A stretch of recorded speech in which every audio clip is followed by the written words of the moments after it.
Alrighty guys, 'tis I, ChrissieGirl, and welcome to part 11 of my Lego Harry Potter playthrough, years 1 to 4. And we're about to go back to Hogwarts. Weasley's do the conga. It's Ginny's first year at Hogwarts, by the way. As if you didn't already know that. So, Dobby's being a douche. He's determined not to let Harry go back to Hogwarts.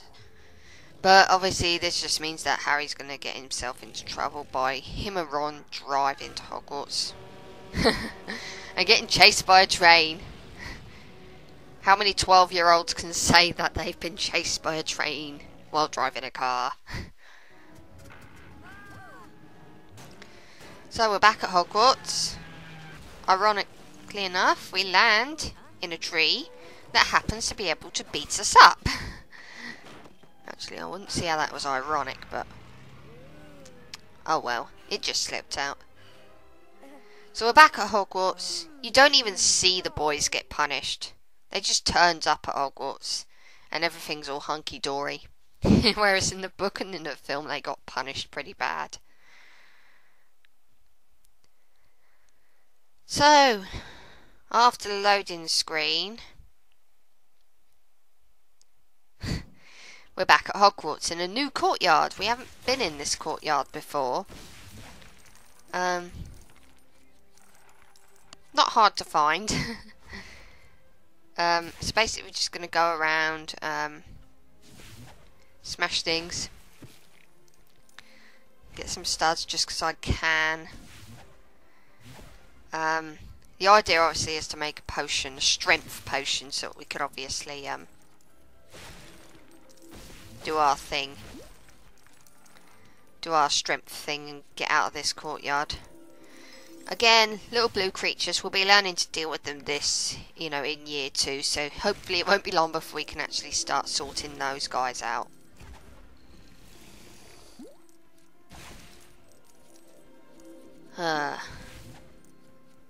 Big monster plant there. And that will net you a fang for your potion. Why? Oh, for goodness sake. Take your cloak off, Harry. There's the trunk there that's rattling. Won't be able to deal with that until later on in the game. Because we don't actually learn how to deal with them now. Or indeed for the entirety of year 2 you don't learn how to deal with them. So... oh yes, the dancing skeletons. They crop up quite a bit. They actually get quite annoying after a little while, I find.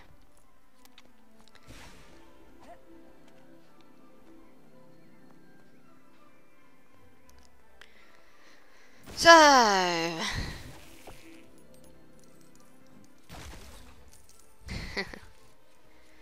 as I say, I've finished years 5 to 7, recording it anyway, so I'll be able to go straight on to it if I wanted to.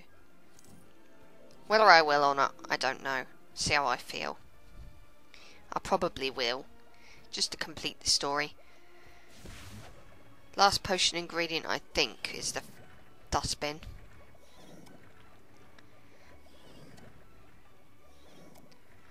And I forgot the skeleton dropped a bone for your potion. Obviously by now he should have dropped the flower. Or was it the bin? Yes, it was the bin, yeah. It's there. Pick it up, Harry, you know you want to. Alrighty. I'm going to switch to Ron because Ron has a different animation when he drinks a strength potion. Well, Harry and Hermione just buff up. Ron just sort of does a bunch of press-ups and then buffs up, so it's kind of unique. I honestly didn't know where the pulley thing was, but it was right in front of me looking at it. I mean, literally, it's right there, and I'm just completely ignorant. There we go.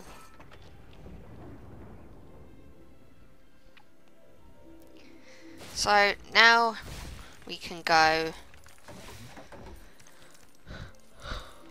through this way.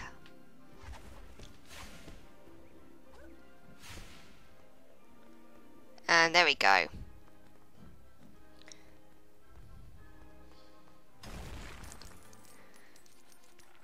believe this is how you get one of the red bricks.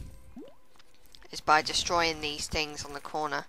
And then pulling out that building stuff, something. There we go. Building a suit of armour. And he empties the water out of it.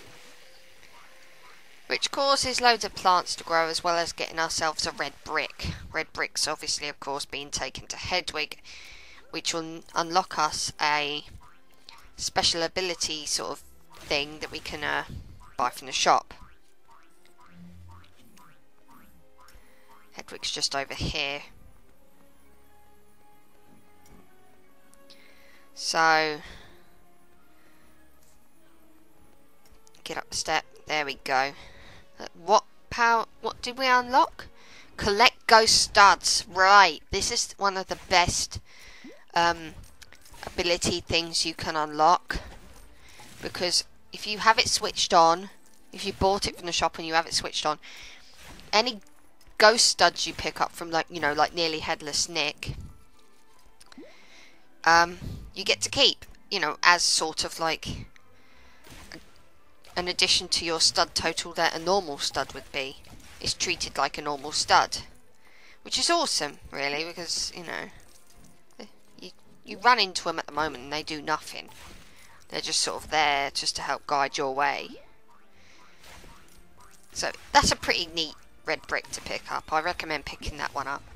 If you can also find one that, you know, ups your stud count a little, like multiplies your stud count by 4, that's also very handy to have if you're looking to get the true wizard rating on every stage. And you may notice that by destroying all these flowers, I'm actually dropping excuse me, you may notice that by, you know, destroying all these flowers, I'm dropping potion ingredients. Still don't know how to make that potion yet though, so there's really not any point at all in picking them up, so I'm just going to leave them. They look very unusual though, I will admit that. So first thing we want to do is head to herbology. You probably already know what we're going to learn if you've seen the book and seen the film and read the book, I should say, or read the book, whatever. We're going to learn how to deal with mandrakes, because mandrakes have a somewhat small part to play at the moment. Mandrakes are like these little, you know, plants, but look like babies. And they're meant to knock you out if they scream. But they don't in this game. You just, whenever you walk past a mandrake, you hold your hands over your ears and you walk super slow. Like you can't take it. So obviously, yeah, there we go. So obviously the most important thing you want to do is get over to that cupboard in the corner. This is how you deal with a mandrake. Oh, for goodness sake. Get over to this cupboard and jump inside and put on some earmuffs. Hermione's got a very funky looking pair there. And aside from the fact that I'm going on a mad stud hunt, yeah, the idea is obviously once you've got the head, you know, the earmuffs on, go and pick the mandrakes up and stick them in the pots. There are 3 pots, 3 mandrakes, relatively straightforward. Also worth noting that mandrakes can scream pretty darn loudly, so they can shatter glass. If you see like flowers in a grass and there's a mandrake in the area, pick that mandrake up and just take it up to the glass, you know, thing and smash it to bits. See, there's one there and I missed it. Not a problem. Really straightforward. I'm not helping Harry and all that out. They can just walk past them holding their ears.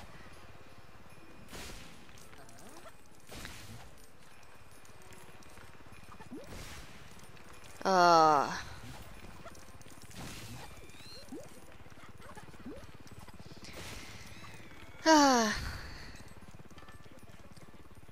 There we go. back to it.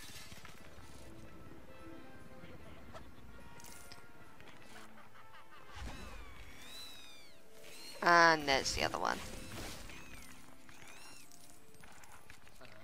At least I will put it back away when Hermione picks it up. There we go. Sorry, Harry and Ron. But a woman's got to do what a woman's got to do. So, we now know how to handle mandrakes. Straightforward, easy. And at least it means it gets rid of them whenever we spot one blocking the way. And they can also be pretty handy as well, with the fact that they can shatter glass and all that. We'll need to use them later on in a later level. So, yeah. Pop outside.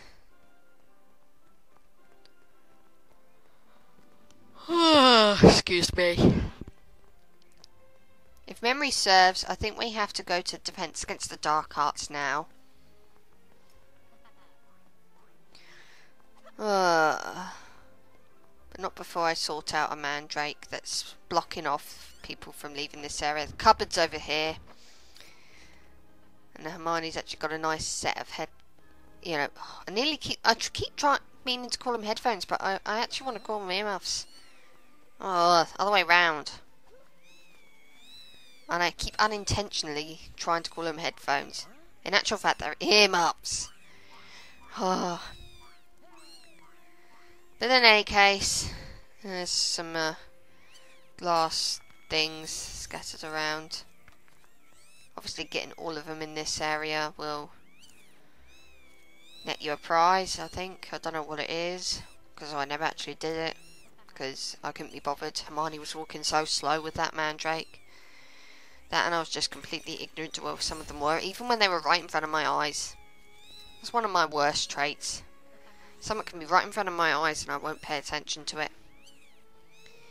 I won't notice it's there. You just gotta love them. Hey, you walk past the students and they're just like, ah! Screaming! Take it away! There's the pot. Literally just not even a couple of steps away from where you found it.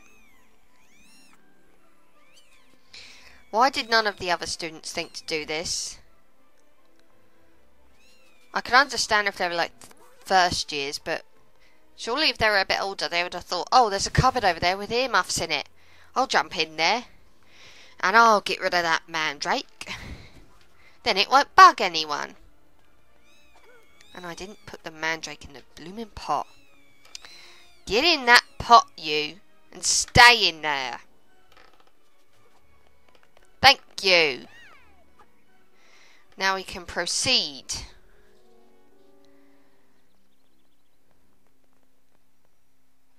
Okay, what the hell am I doing? I did not know what I was doing then, sorry. So, yeah. Looking like it's Defense Against the Dark Arts for us. Oh. Well, okay, Lockhart may seem a bit full of himself, but he's got to be a good Defense Against the Dark Arts teacher. They wouldn't have hired him otherwise.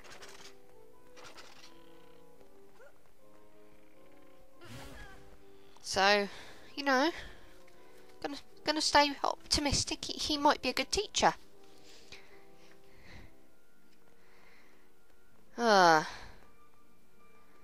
So, let's attend class, shall we? Oh, can't. There's a great big slide of glass in the way. So yeah, that means we've got to find another mandrake. Wherever that thing is.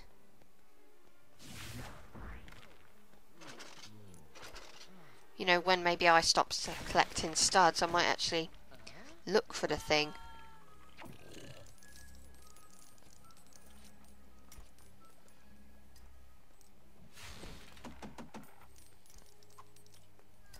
I think I killed a student.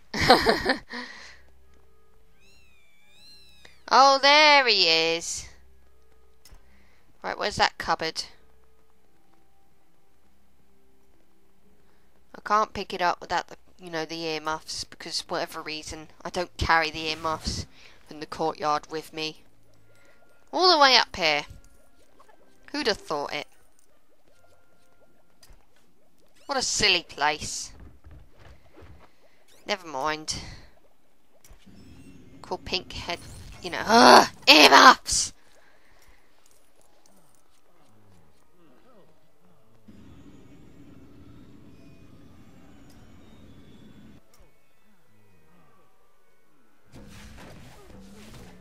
Zap all these and up it goes.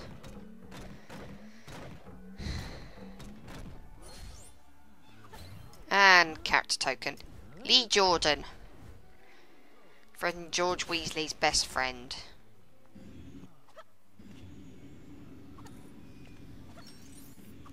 Oh yeah, I think there are purple studs as well. Obviously they're worth even more than the blue ones, but obviously they're not as common to find. So now we got our earmuffs. Let's go to Defense Against the Dark Arts. After wandering around with this stupid crying baby plant.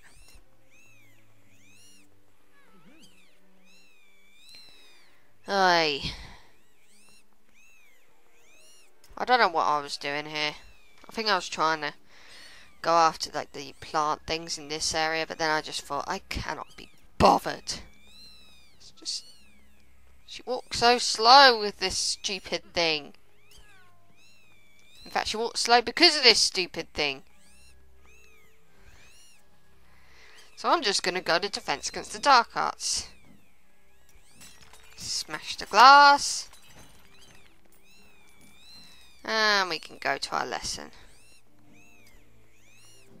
Plant pot's waiting at the very top for the Mandrakes, so...